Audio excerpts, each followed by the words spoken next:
Nandito tayo ngayon sa LA, downtown, K-Town. Nandito ako sa Koreatown. May pinikap akong GoPro 11. So got it for 170. So 170, bentang adik pero hindi naman mukhang adik. Korean yung nagbenta, si Lindsay. Kasi nag-ano siya, nag-upgrade daw siya to Hero 12. Nandito ako sa K-Town. Ang hirap mag-abang ngayon. Wala masyadong mga adik. Pero ano daw, masasalya ko to ng mabilisan na 250. Pwede ito sa 275 eh. Itong Hero 11. Pero ayoko na masyadong patagalin. So bibenta ko siya ng 250.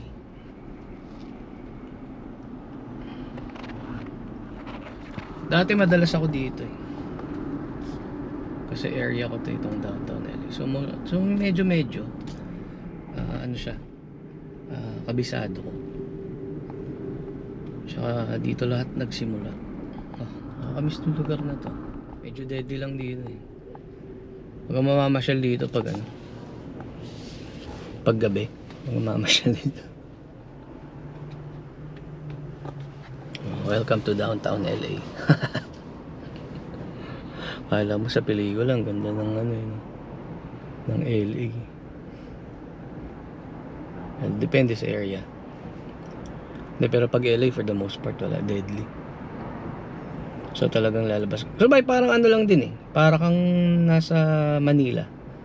Diba? Depende. So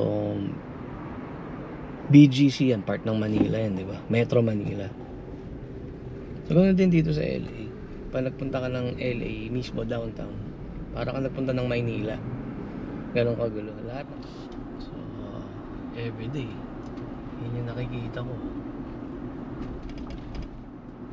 Hindi na lang pansin yung mga kalat-kalat eh. Kaya gaya na, no? Tapon nyo, basura nyo.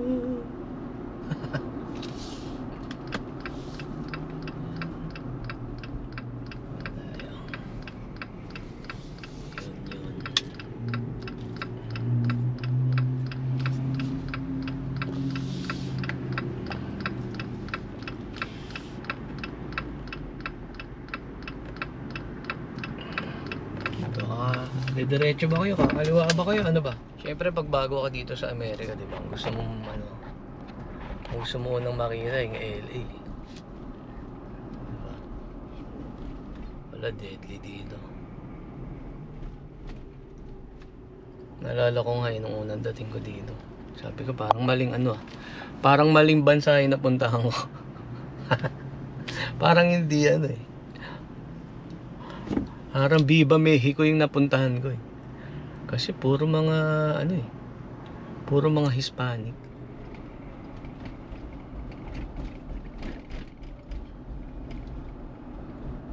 Nakakatawa pa dati. Kasi meron akong paboritong ano, TV show. Yung ano, yung Entourage. So ang ginawa ko, pinuntahan ko yung mga ano, nakita ko kasi sabi ko parang familiar tong mga ano, yung mga lugar na ginagamit. Pinuntahan ko, hinahanap ko. So nahanap ko siya. Dito lang siya. Within the area. Kasi usually pag may mga shooting dito lang din yung mga Hollywood na movie. Sa pelikula, akala mo ganda nung park eh. Pagdating ko, talagang deadly. Yung tipong hablutan ka na lang ng cellphone. Ganun yung area. Tsaka madumi.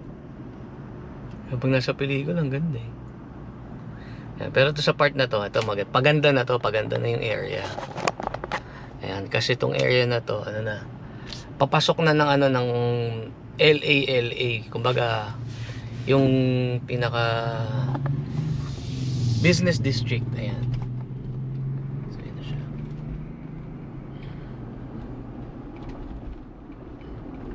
Ano to, nandito tayo sa ano to, 7th Street. So dadaanan natin yung dati kong tiniran. Shout out to you, Mark Anthony Fernandez. Ayan, dyan, Commodore, the Commodore, Lucas Street. Dito ako tumira dati ba? May coffee shop na. Ayan o, Commodore Cafe. Brings back good memories ah. Ganda memories ko dito eh. Kahit malungkot kasi ilang buwan din yun eh. Ako lang mag-isa. Wala pa si Tin. Wala pa yung mga bata. Tapos mahilig akong magnilay-nilay. Babasa lang ako ng libro. Ayan, doon naman yun. Sa spot na yun. Ayun o. Commodore Regency. Yan dati nakatira. Si Sir Ulo.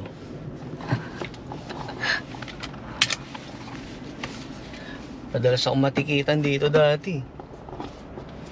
Barya ba? Wala yata akong barya. Hindi naman kita.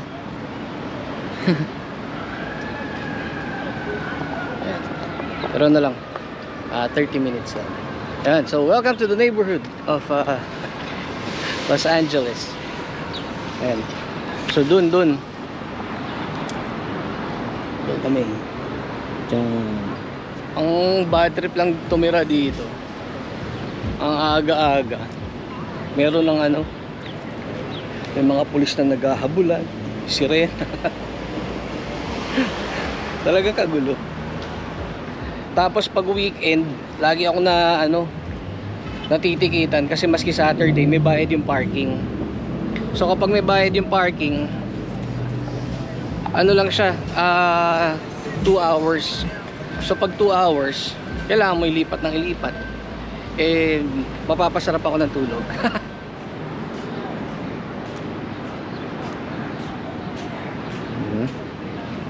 Habang pinapanood mo to, maganda. Pero pag nandito ka na mismo, medyo medyo shady yung lugar.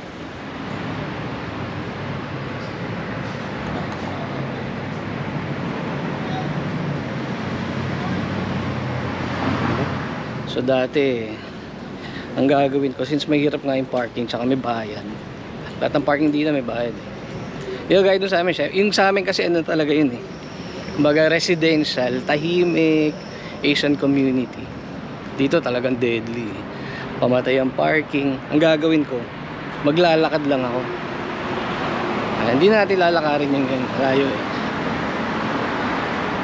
So iwan ko yung auto dito, tapos lakarin doon sa papuntang downtown. Advantage to kay, actually sa amin dalawa eh, ni Tin eh.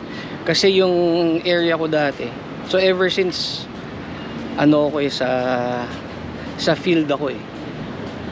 So area ko yung tong LA. Tas si Tin naman dito lang din sa downtown nag-work.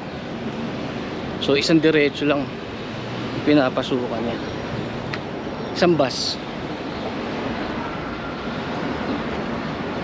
O kaya atid ko siya. Tapos dito naman yung ituturo ko kanina yung saan ako tumatambay pag Sabado. Ayan, dito ako nagbabasa-basa. Ang dumi na.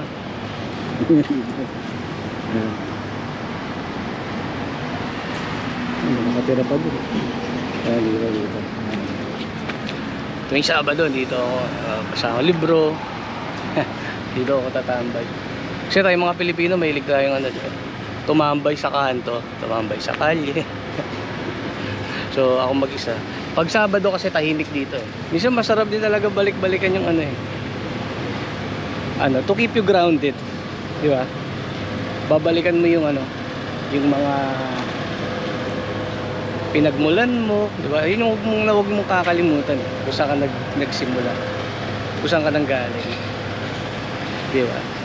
It will bring you good memories. It will give you it will remind you, di ba?